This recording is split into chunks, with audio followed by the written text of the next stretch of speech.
This is episode 3 of the One Idea podcast, How Scammers Use Digital Marketing in Scams.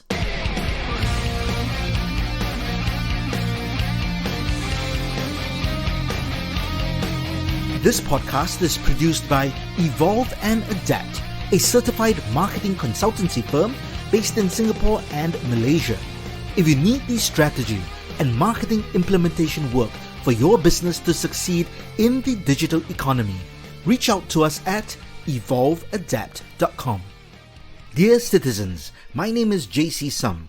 I'm a certified marketing management consultant and the author of Evolve, Adapt or Collapse.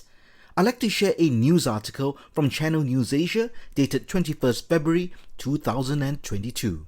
The link to the original article will be shared in the show notes. The title of the news article is Google Ad Bank Scam. Victim tells how she was duped of nearly 20,000 Singapore dollars in sophisticated ploy. The nightmare for Mrs. Wong, not her real name, began on December 12th last year when a Grab app notified her that its Grab Pay auto top-up function was having problems. These notifications, which she said had insufficient funds in her bank account, had been popping up over the last few days, Mrs. Wong told Channel News Asia. She said her Grab Pay wallet was linked to a Maybank credit card, so she checked her Maybank account and confirmed she had enough money in there. That fateful Sunday, Mrs. Wong, 48, decided to settle the issue once and for all. The beauty consultant picked up her handphone and did a Google search for Maybank's customer service number. The number appeared in the first result, which she remembered was not labelled as an advertisement. She insisted that it looked legitimate enough. The person who picked up the phone identified himself as one Freddie Hing from Maybank. Mrs. Wong said he sounded professional, listening to her problems and asking the right questions. He asked for her name, address, birth date, email, and where she opened her Maybank account. She gave them all. It was exactly how a Maybank employee would sound, she said. Mrs. Wong was told that her account was frozen as part of an anti-scam campaign conducted by the police. Grab was not part of this campaign, he said, hence the top-up issue. To resolve this, Mrs. Wong would need to transfer her money to another Maybank account, she was told. Adding to the air of legitimacy, Freddie Hing did not give any account details over the phone. These would be sent over SMS and email. Mrs. Wong got them and gave them a second glance. The SMS appeared in the same Maybank thread that the bank used to send one-time passwords. The email appeared to be sent by Maybank with an official-looking header picture and did not have typographical errors. They looked credible, Mrs. Wong thought.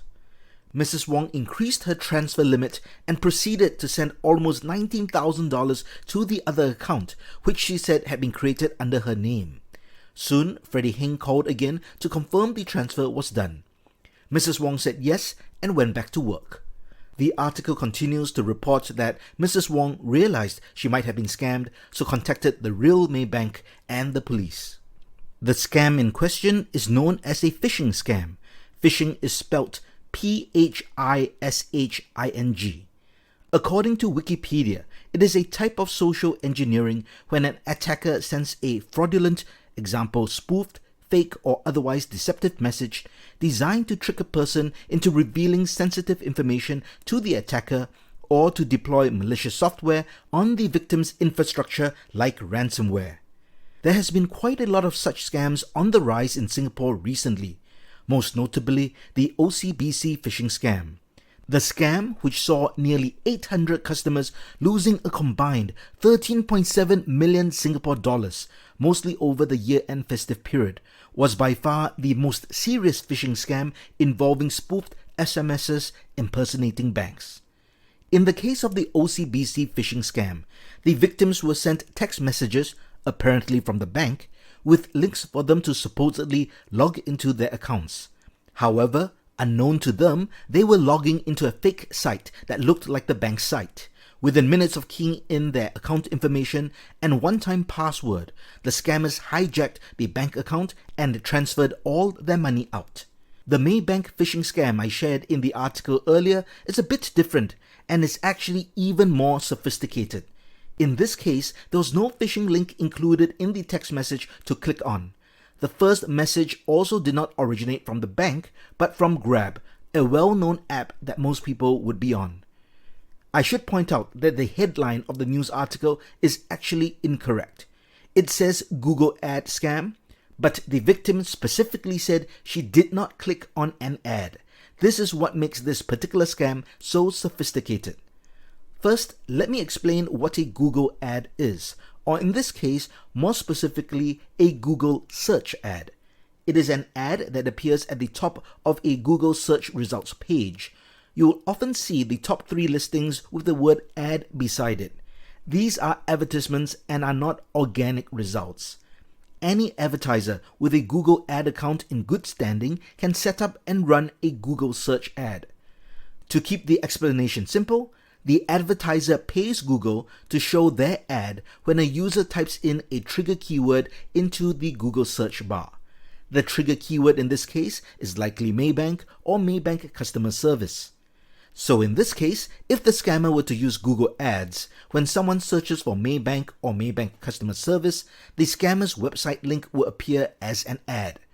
An unsuspecting victim might then click on the ad, which brings them to a copy of the Maybank site, but with their fake customer service telephone number on it, and probably a fake email address too. These contact points will then direct the victim to the scammer's fake call centers. However, coming back to the Channel News Asia report, the victim specifically claimed she did not click on an ad, but clicked on an organic link. That means the scammers were even more sophisticated and are employing a digital marketing tactic known as search engine optimization, also known as SEO. SEO refers to the technique of optimizing a website so that it is more likely to be shown at the top of search results for a search engine like Google, Yahoo, or Bing. In this particular scam, the scammers had the technical expertise to build a lookalike Maybank website and then optimize the site so that it would appear in the first results of a Google search when someone searched for Maybank customer service. SEO is a complex and specific type of digital marketing. It requires knowledge of different aspects of SEO, such as technical SEO, on-page SEO, and off-page SEO.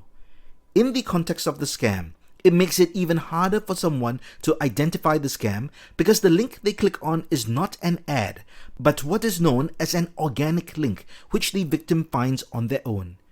And in this case, the scammers used an offline to offline strategy. It is a hybrid scam that is actually very devious. To use a quote by mentalist Max Maven, it is a thing of terrifying beauty. The scammers first sent out mass text messages. They obviously used an automated system and had access to Maybank's customer contact details. The deviousness of the text message was that it did not include any contact info or links and was not even from Maybank but from Grab. This well thought out trap allowed victims to seemingly call the Maybank customer service hotline on their own initiative. The scammers banked on the fact that most people would not know the Maybank customer service number and would perform a Google search for it. This is where the SEO site came in. Victims would discover the site at the top of Google search results, click on the link and call the fake customer service number, and this is when the scam was brought offline once again. If you do not have knowledge of SEO or digital marketing, I can imagine that your head is already spinning.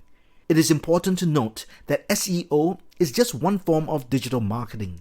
Digital marketing today is very complex and refers to any kind of marketing that is done online.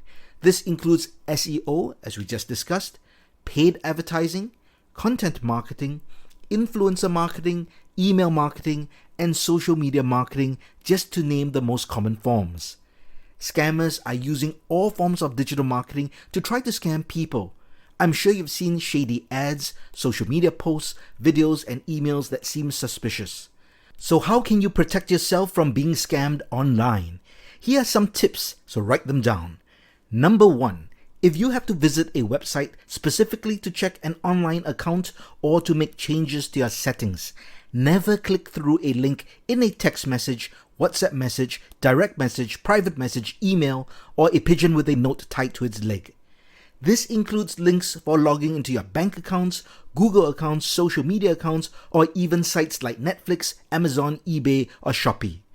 always go to your internet browser and type in the website address or URL directly in the address bar. That is the top bar at the top of your internet browser, such as Chrome, Safari, or Edge. If you do not know the website address, do a Google search, but once again, be very vigilant and type in the website address directly into the address bar instead of clicking a link, just to be safe. Tip number 2. Be extra vigilant when clicking on ads or content that offer investment opportunities, cashback, bonus points that are convertible to cash, quick or free money. These ads may appear on your social media feed, on Google search result pages, or third-party websites. Sometimes scammers will even create full websites with social channels to create the illusion of a legitimate enterprise.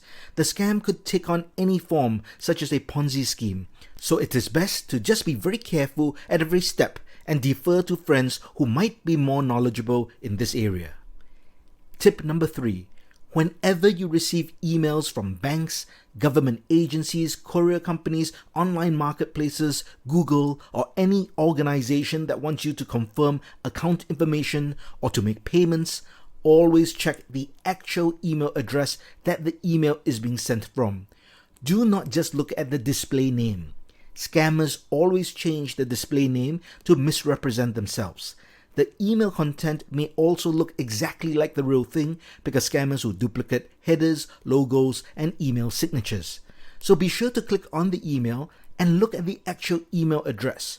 Make sure it is from a legitimate email. If not, ignore it. Tip number 4. If an opportunity requires you to make a deposit, advance payment, or purchase an item and wait to be rebated with a commission, it is a scam. The most common version of the scam is in the form of ads promoting part-time jobs with attractive daily payouts. They pose as an affiliate marketing company that helps small e-commerce sellers boost their sales and ratings. First of all, affiliate marketing companies do not work in this way, but that is not important in this context. Let me share an extract of a report from the Straits Times dated 12 May 2021. Mr. Johnson Poon, a 20-year-old full-time national serviceman, was offered a job as an affiliate marketing associate and was promised a daily salary of between $300 to $500. But it came with a catch. He was told that he was required to make advance purchases for products on e-commerce site Shopee to boost sales and was assured that he would get his money back plus a small commission after an item was purchased. Instead of paying for the products on the platform though, Mr. Poon was instructed to transfer money to a bank account number provided by the scammer. Mr. Poon sensed that the deal was too good to be true, but was convinced by the scammers that they were part of a marketing team in Shopee to boost click rates for certain products.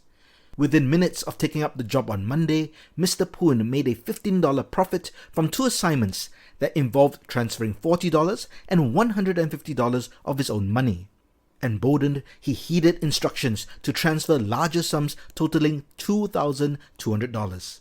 The scammers then claimed they could not pay him back as his job account had been frozen due to settlement issues. Mr. Poon had to pay hefty fees amounting to more than $4,500 to fix those issues. "I just wanted to get my money back, so I did what they told me to," he said. By the end of the day, he had transferred more than $6,700 to them. Realizing he had been cheated, Mr. Poon lodged a police report on Monday night. Our Evolve and Adapt team member, Alif, who works on the podcast, had a similar encounter with such a scam last year too. He noticed an ad for a part-time job on his IG feed and out of curiosity contacted the scammers via a WhatsApp number. It played out exactly as reported above, but thankfully Alif was smart enough to turn them down and never got started on the scam. So beware of such dubious job offers that promise lucrative returns for minimal effort. Tip number 5. If a company claims they want to refund or rebate you money out of the blue, it is a scam. This is a very common scam in the US, UK, and Australia, but not so much in Southeast Asia, although they do exist. Here is how the most common version of the scam works. An ad is triggered when a victim visits a website, but this ad is disguised to look like a warning or notification from the computer. It often comes with a flashing text or even sounds. The ad or disguised message claims that the victim's computer has a virus or has been hacked. The victim is requested to call a customer service hotline to resolve it. A number will be on the ad itself. The victim then calls the number, which goes to a fake call center run by the scammers. Well, it's not a fake call center, it does exist, but it's not for technical support or anything like that. Essentially, the victim is told that the antivirus software that comes with the computer allowed a virus to enter the computer. Obviously, this is a lie. As per policy, the victim can request or refund for the cost of the software since it did not protect the computer.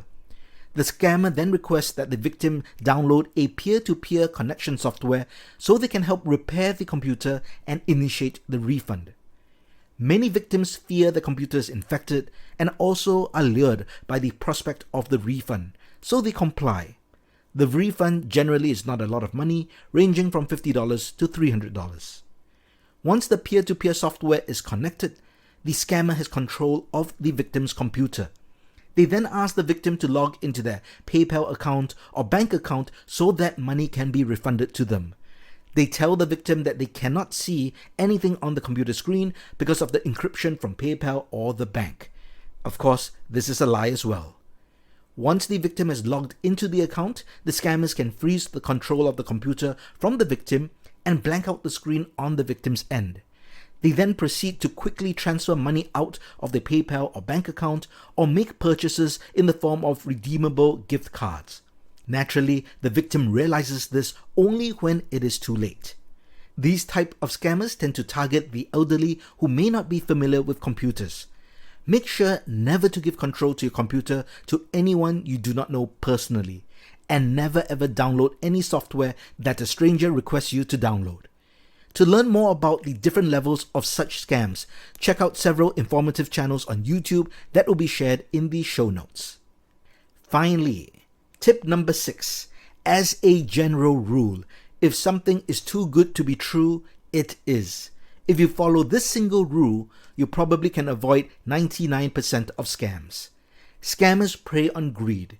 If you see ads that promise payments, guaranteed return on investments, or daily earnings for simple work, it is almost definitely a scam. Scammers also try to prey on the vulnerable and when you might be at your lowest or most desperate. So as difficult as it might seem, keep a clear mind when looking for solutions to your problems. Don't let your guard down. I trust that after listening to this episode, you'll be much more aware of the different scams that use digital marketing as tools to dupe victims. Let me know in the comments if you have experienced any kind of these scams, if you have been scammed before, or maybe you identified that was a scam and never fell for it. We'd love to share it with all listeners. The key to scam protection is education and vigilance. So be sure to share this podcast episode with your friends, family, and loved ones for their own protection.